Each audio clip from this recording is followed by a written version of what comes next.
कापूस लागवड करताना बरेचशे लागवडीच्या पद्धती ते सर आहेत आणि खूप पद्धती प्रचलित पण आहे.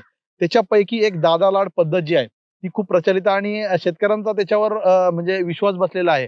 कारण की ती पद्धत वापरल्यानंतर खरंच म्हणजे उत्पादन वाढतं का ही म्हणजे बऱ्याचशा शेतकऱ्यांना पण शंका आहे आणि माझ्या मनामध्ये पण ते प्रश्न निर्माण झालेला आहे, की ती पद्धत काय आहे आणि ती पद्धत तिचा वापर केल्यानंतर खरोखरच आपल्या कापसाचं उत्पादन जे आहे ते वाढतं का? जसं तुम्ही उल्लेख केला, की कपाशीमध्ये दादा लाड तंत्रज्ञान 25 क्विंटल प्रति एकर या उत्पादनाच्या उद्दिष्ट ठेवून दादा लाड तंत्रज्ञान हे खूप प्रचलित झालं.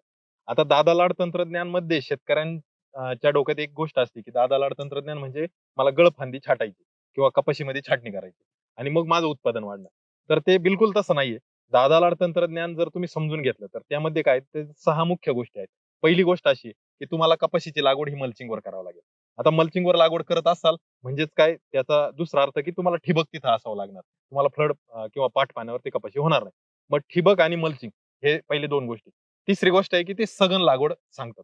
सघन लागवडमध्ये म्हणजे ज्या वाण जास्त विस्तार होत नाही किंवा ज्यांची उंची वाढत नाही, असे वाण आपण दाटीने लावतो. म्हणजे साधारणपणे कपाशीमध्ये 2 पॅकेट प्रति एकर काही बियाण्याचा दर आहे. तर तो 2 पॅकेट ऐवजी 4 पॅकेट आपल्याला एकर कसे बसवता येतील. म्हणजे रोपांची संख्या तिथं वाढवतात. हा झाला तिसरा भाग. त्यानंतर चौथा काय टप्पा, तर मग ज्यावेळेस आपण एवढी दाटीमध्ये लावतो, ठिबकवर आणि मल्चिंगवर नियोजन करतो. हे करत असताना आपल्याला त्या गळफांदीचं आणि शेंडा खोडणीचं काम करावं लागतं. कारण का? तर आपण दाटी केली म्हणजे आपल्याला कपाशीच्या प्रत्येक रोपाला ज्या काही उपफांद्या 2-3 येणार आहेत, तर तेवढ्यांना वाढीसाठी किंवा विस्तारासाठी जागा राहणार नाही. आणि मग त्या फांदीत फांदी गेली, दाटी झाली, की उत्पादन अपेक्षित येणार नाही. म्हणून आपण काय करायचं, एक बाजूची कोणतीतरी फांदी म्हणजे जर आपण समजा पूर्वेच्या फांद्या काढतोय, तर सगळ्या रोपांच्या पूर्वेची एक फांदी आपल्याला काढून टाकायची. असं केल्यामुळे त्याला मोकळीक मिळते आणि आपल्याला उत्पादन वाढतं.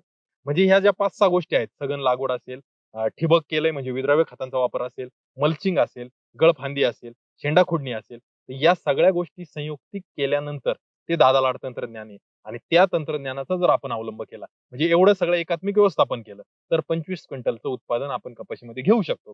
यापैकी कोणतीही एक गोष्ट आपण टाळली, म्हणजे उदाहरण द्यायचं झालं तर मल्चिंग टाळतात. कारण का?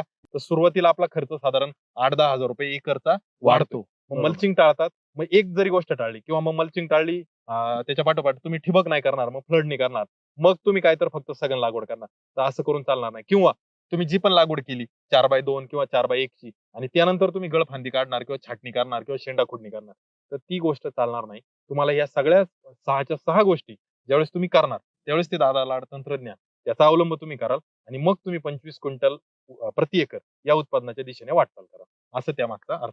निश्चितच म्हणजे शेतकरी बंधूंनो, दादा लाड तंत्रज्ञान जे आहे ते 5-6 ज्या गोष्टी आहेत त्या संयुक्तिकरित्या जर केलं. आपण केल्या, तर त्याचा फायदा जो आहे तो आपल्या उत्पादनावर येणार आहे हो. आणि सुरुवातीपासून शेवटपर्यंत जे तेजा सरांनी सांगितलं त्या टप्प्याटप्प्याने सर्व गोष्टी जर केल्या, तरच त्याचा फायदा आपल्याला आहे आणि तरच त्याचं उत्पादन आपण चांगल्या पद्धतीने घेऊ घेऊ शकतो. शकतो. शेतकरी बंधूंनो, तुम्ही दादा लाड तंत्रज्ञान याआधी कधी ऐकलंय का? जर ऐकलं असेल किंवा तुम्ही तुमच्या शेतामध्ये दादा लाड तंत्रज्ञानानुसार कापसाचं उत्पादन जर तुम्ही घेतलं असेल तर कमेंटच्या माध्यमातून सांगा आणि शेतकरी बंधूंनो असेच म्हणजे कापूस असेल किंवा इतर पिकांच्या अशा काही छोट्या-छोट्या गोष्टी असतात ज्या म्हणजे उत्पादनामध्ये खूप महत्त्वाच्या असतात. त्या गोष्टी आम्ही असेच व्हिडिओच्या माध्यमातून घेऊन तुमच्या समोर येणार आहोत. धन्यवाद.